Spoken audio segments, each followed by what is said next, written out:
Good afternoon. I want to begin today by honoring the heroic actions of law enforcement who ran toward the gunshots that they heard today.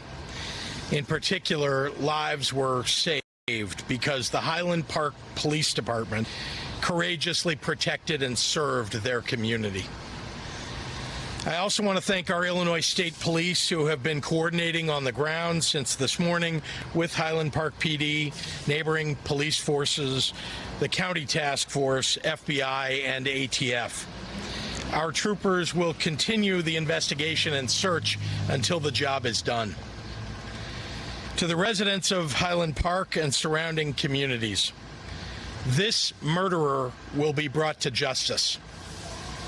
But until that happens, please follow instructions from local authorities on how best to keep you and your family safe.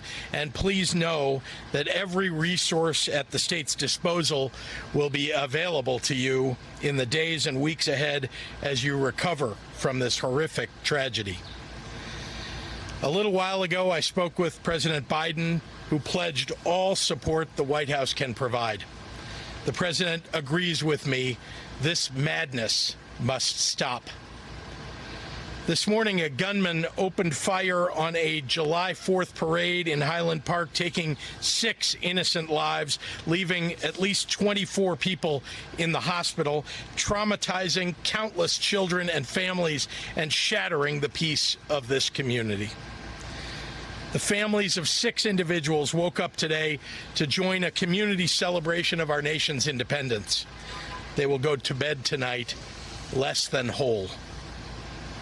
There are no words for the kind of evil that shows up at a public celebration of freedom, hides on a roof, and shoots innocent people with an assault rifle. There are no words I can offer to lessen the pain of those families who will no longer associate the 4th of July with celebration, but instead with grief. Please know that our state grieves with you, that MK and I and our family grieve with you. It is devastating that a celebration of America was ripped apart by our uniquely American plague. A day dedicated to freedom has put into stark relief the one freedom we as a nation refuse to uphold, the freedom of our fellow citizens to live without the daily fear of gun violence. You know what I love about 4th of July? We celebrate the founding of this wonderful nation by gathering with family and friends and enjoying parades and fireworks.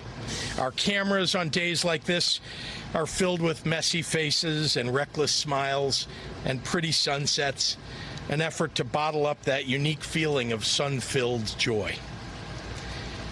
That's what evil took from us today. That's what gun violence robs us of, no matter the neighborhood or the city it erupts in. If you're angry today, I'm here to tell you, be angry. I'm furious. I'm furious that yet more innocent lives were taken by gun violence. I'm furious that their loved ones are forever broken by what took place today. I'm furious that children and their families have been traumatized. I'm furious that this is happening in communities all across Illinois and America. I'm furious because it does not have to be this way. And yet we as a nation, well, we continue to allow this to happen.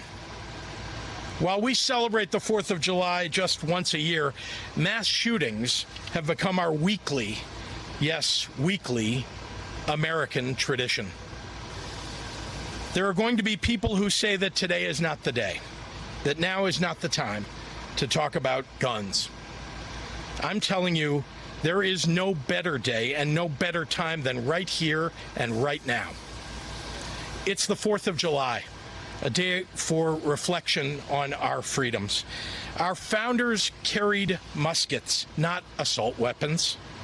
And I don't think a single one of them would have said that you have a constitutional right to an assault weapon with a high-capacity magazine, or that that is more important than the right of the people who attended this parade today to live. Yes, I'm angry. We as a nation deserve better.